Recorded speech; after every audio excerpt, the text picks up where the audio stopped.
My name's Imani. I'm 28, and I need to just say up front that I know what I did was wrong. I'm not here trying to convince anyone I was the victim in this, because I wasn't. But I also think there's more to the story than just she cheated and got dumped. So let me actually walk you through it, because the context matters, even if it doesn't excuse anything. I met my husband Patrick at a co-working space, of all places. We were both freelancing at the time, him doing software contracts, me doing freelance graphic design, and we just kept ending up at the same corner table by the window, and eventually started getting coffee together, and then dinner, and then it was just us. We dated for 3 years before he proposed, and our wedding, honestly, was one of the best days of my life. It was this beautiful blended thing. My family's from Atlanta originally. Big, loud, joyful Black family. His family's from outside Pittsburgh. Much quieter, much more reserved. And somehow it all just worked. My aunties were teaching his cousins how to do the electric slide by the end of the night. His grandmother cried during the vows. My mom and his mom ended up exchanging numbers and texting each other regularly, which nobody expected. It felt like we'd built something real. Something that two different worlds had come together to make. And I want to be honest, I was so happy that day. I remember standing at the altar, looking at Patrick, thinking, I am never going to do anything to mess this up, which I know is darkly funny given what happened only 5 months later, but at the time, I meant it completely. Things started to shift gradually after the wedding. Not all at once. Not because anything was wrong exactly, but because real married life is just different from engaged life and different from dating life. There's no more planning a wedding to focus all your shared energy on. There's just Tuesday nights and grocery lists and figuring out whose turn it is to deal with the cable company. And somewhere in there, I started feeling restless. I want to be honest about this because I think it's important context. I wasn't unhappy with Patrick. I genuinely loved him. I still love him, if I'm being fully honest. But I think some part of me was mourning the version of myself that existed before marriage. The version that could flirt without consequence, that could go out and not have to think about how it would look or whether I needed to text someone where I was. I never told Patrick any of this, which I now understand was the actual root problem. Because instead of saying, hey, I'm feeling weird about this transition, can we talk about it? I just sat with the feeling and let it build up in me like pressure in a sealed container. My coworker Marcus and I had always been close in this totally platonic work friend way. We'd commiserate about freelance clients and grab lunch sometimes, and Patrick knew about him and never thought twice about it because honestly, there was never anything to think twice about. But about 4 months after the wedding, Marcus and I went out for drinks after a stressful client call, and one drink turned into several, and the conversation got more personal than it usually did. And I won't pretend I didn't know what was happening as it was happening. I knew exactly what I was doing, and I did it anyway, which is the part I have the hardest time forgiving myself for. It wasn't a blackout drunk mistake. I was present for every decision I made that night, and I made the wrong one. I want to be clear that this was a single incident, not an ongoing thing. It happened once, and I left Marcus's place around 2 a.m. feeling sick to my stomach in this very specific way I had never felt. Before, my whole body knew something, my mind was still trying to rationalize. I told myself it didn't mean anything. I told myself it was just stress and the weirdness of adjusting to married life and that I would never do anything like that again, which were all true things to tell myself. And none of them actually mattered because the thing had already happened. I came home that night and Patrick was awake, which almost never happened. He was sitting up in bed, scrolling his phone, and he looked at me and said, "Hey, you're back late. Everything okay?"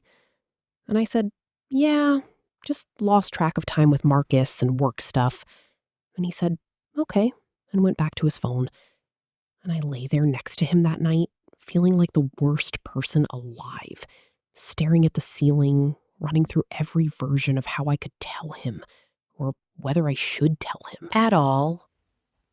I want to say I made the right choice here, but I didn't.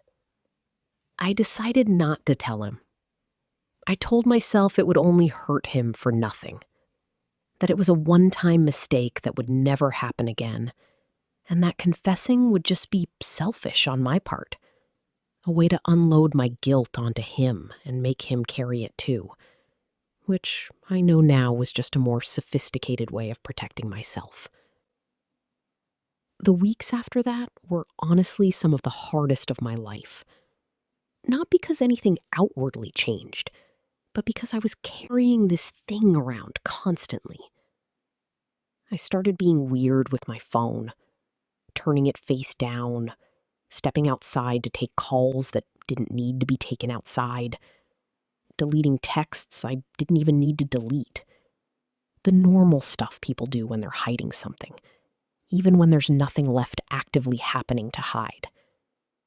And Patrick noticed. He's not a suspicious person by nature. He's actually one of the most trusting people I've ever met, which honestly made the guilt worse because I knew I was taking advantage of that trust. But even trusting people notice patterns eventually. About 6 weeks after it happened, he asked me directly. He said, "Is everything okay with you lately? You seem distant." And I said, "I'm fine, just stressed with work," which was true in the sense that I was stressed, but a lie in terms of what was actually causing it. He let it go for a while, but the questions kept coming in different forms. Why do you take your phone outside now? Why were you late again last night with Marcus? And every single time he asked, I felt this hot flash of guilt, followed immediately by defensiveness, which I understand now is a very common pattern when someone is hiding something. The guilt itself makes you defensive, because some part of you knows you deserve the question, even as another part of you is furious that they're asking it about. 2 months in, he finally said it directly. He said, "Amani, I need to ask you something, and please just be honest with me. Is something going on between you and Marcus?" And I felt my whole chest go cold.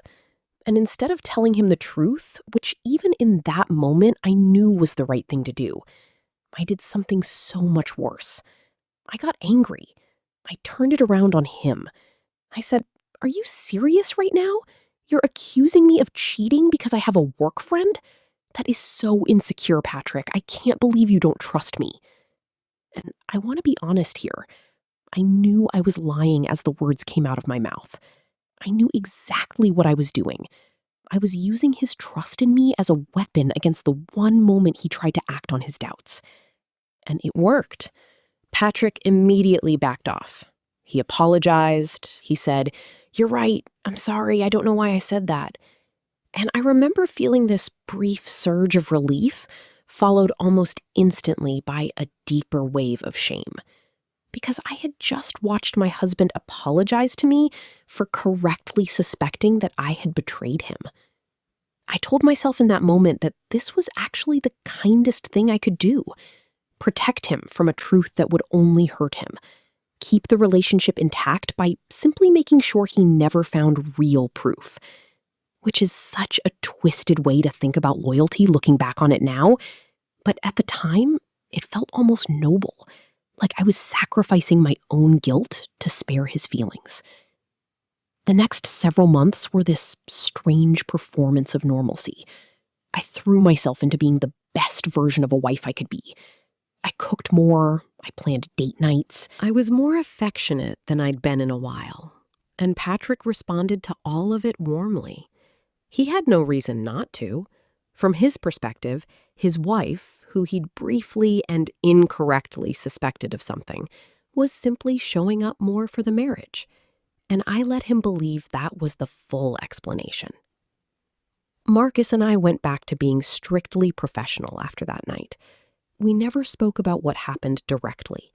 We just both seemed to silently agree to act like it never occurred. which honestly made it easier for me to compartmentalize the whole thing.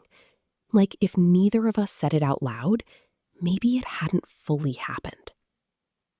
I want to be honest that there were nights during this period where I genuinely thought I had gotten away with it and made peace with carrying the secret forever, which I know sounds awful to admit, but I think a lot of people who do something like this convince themselves of some version of that. The actual unraveling happened almost a year later, completely by accident. Marcus had switched co-working spaces, and we drifted apart professionally, the way work friendships sometimes do. But he still had my number, and one night he texted me something completely innocent, just a work question about a shared client.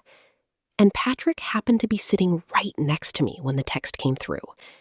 And Patrick, being Patrick, wasn't trying to snoop. He just glanced over because the phone buzzed loud on the counter, and he saw the name Marcus. And this look crossed his face, this old, familiar look from a year earlier. And he said, "You still talk to Marcus?" And I said, "Occasionally, just work stuff."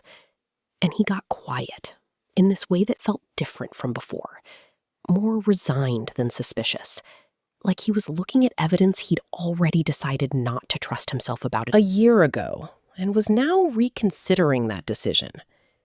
Later that night, he asked me again, completely calmly, which somehow felt worse than if he'd been upset. He said, "Imani, I need you to tell me the truth this time. Did something happen between you and Marcus?" And I sat there for a long moment, and I think something in my face must have changed, because before I could even answer, he said, "Please don't lie to me again. I can handle whatever the answer is. I can't handle being lied to."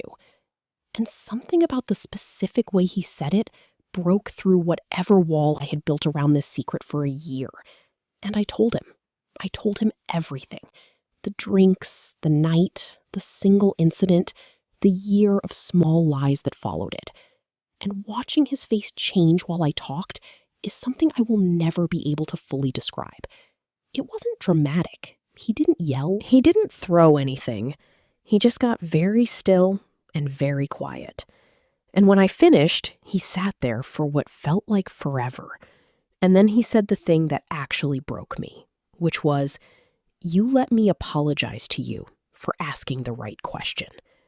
And that sentence has stayed lodged in my chest ever since. Because it's true. That's exactly what happened.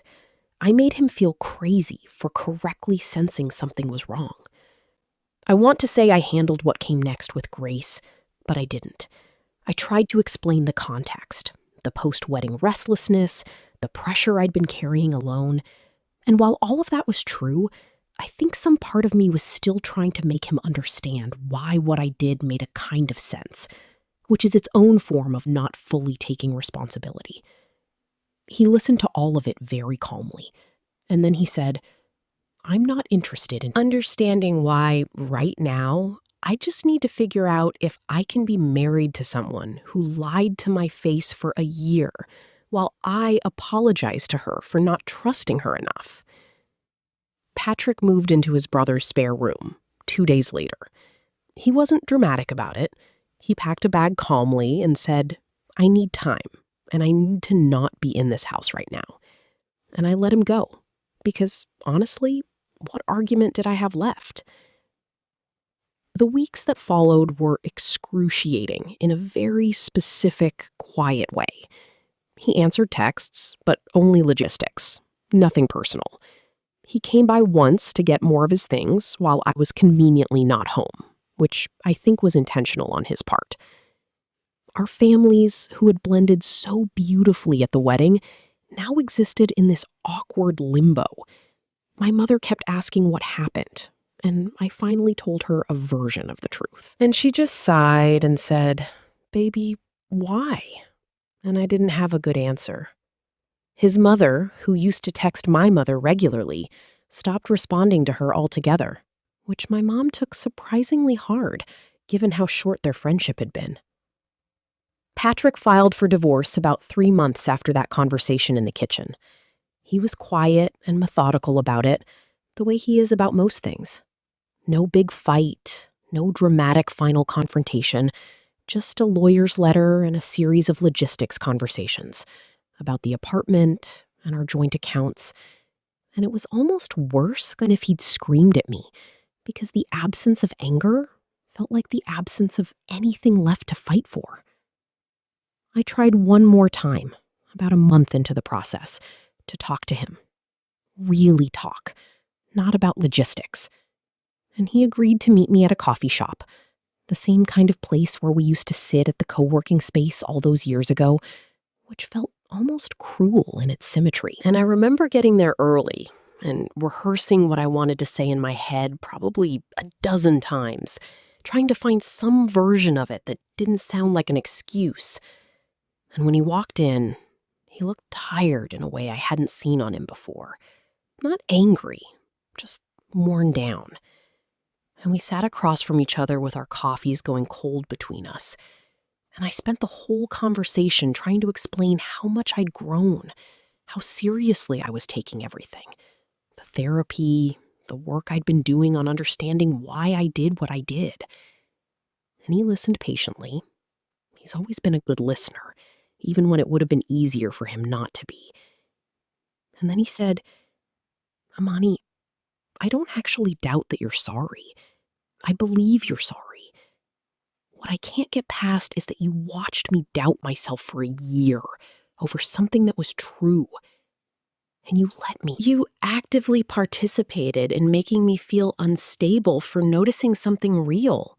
And I don't know how to come back from that." And I asked him, almost desperately, if there was anything I could do, any amount of time or proof that would change his mind. And he just shook his head slowly and said, "I don't think this is about what you do next, Imani. I think it's about what you already did." And I sat there with nothing to say, because he was right. There was no version of grown and changed that erased what that specific betrayal had cost him. Not just the affair itself, but the gaslighting that came after it. The divorce finalized about 7 months after that kitchen conversation, and I moved into a smaller place across town. I started therapy, not because anyone made me, but because I genuinely didn't understand how I had become someone capable of watching my husband apologize for being right and feeling relief instead. Of shame in the moment. My therapist has helped me understand some of it, the post-wedding identity stuff, the way I'd avoided conflict my whole life by minimizing my own feelings until they came out sideways. But understanding the why doesn't undo what happened. It just means I'm less likely to do it again, which is something, I guess. But it doesn't give me back what I lost. About 8 months after the divorce, I heard through a mutual friend that Patrick was seeing someone, a woman named Claire, who he'd met through a hiking group he joined that fall. I looked her up, which I know I shouldn't have, and she seems lovely, warm, outdoorsy, the kind of person who posts photos from actual mountains instead of staged brunches. And in every picture, Patrick looks lighter than I remember him looking, even in our wedding photos, like some weight had finally been set down somewhere. I saw a photo a few weeks ago of the two of them at some lake with friends, laughing at something off camera, and Patrick had this easy, unguarded smile on his face that I genuinely don't think I ever saw directed at me. Not like that. Not after the wedding, anyway. I sat with my phone in my hand for a long time after seeing that photo, just sitting with this very quiet ache that didn't feel like jealousy exactly, more like grief for a version of us that had existed once, and that I had been the one to dismantle, piece by piece. Not just with what happened with Marcus, but with everything that came after it. The lying, the deflecting, the year of letting him doubt his own perception of reality because it was easier for me than telling the truth. I tell people now when it comes up that we just grew apart, that married life put pressure on us. We couldn't handle, which is technically not a lie, but it leaves out the actual center of the story. The part where I had a real chance to be honest with someone who loved me and chose self-protection instead. And then turned around and made him feel insecure for noticing the exact thing he should have trusted himself about. I still think about our wedding sometimes. Our families dancing together late into the night, his grandmother crying during the vows, the way I felt standing at that altar, so sure I would never do anything to mess it up. And I think the saddest part is that I don't think I was lying when I said that to myself. I think I meant it completely. I just didn't understand yet what kind of person I would become under the weight of feelings I never let myself say out loud. And now Patrick's out there somewhere, on a mountain trail with someone who makes him laugh like that. And I'm here in this smaller apartment, most nights alone, replaying a year of small lies that I told myself were protecting him, when really, I think they were just protecting me from ever having to find out if he would have stayed.